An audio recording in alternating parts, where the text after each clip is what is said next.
Hello everyone and welcome back to Kanen Coffee. Here we have this beautiful Saeco in Italia espresso machine. Now for this machine we did a little tune-up and we had to replace the o-ring of the brew unit as well as the brew valve of the brew unit as well. We also descaled this machine twice and we run a bunch of water through it and make sure everything was running fine.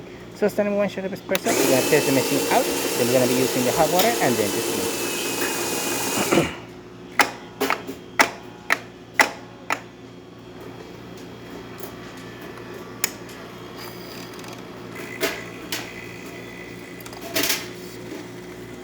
Nice steady stream coming out of the valve. I can get the rest. Thank you very. That's cool. So I just anchored it here first. And I made sure that There you go.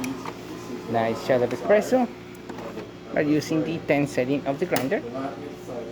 And now we can use the hot water. Oh, okay. And then you just squeeze that little. Hot water, as you see, nice steady stream coming out of the machine.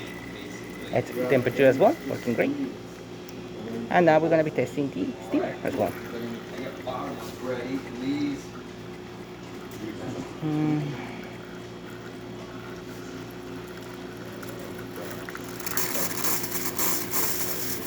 As the thermoflux gets up to temperature and the water pump starts pushing water through the system, we get more steam coming out of here. And as you can see, nice steady steam coming out of here. Working excellent. Working perfectly fine. So there you have it, Saeco Italia working once again and ready to go. Thank you so much for preparing Kanen Coffee and please subscribe to the channel.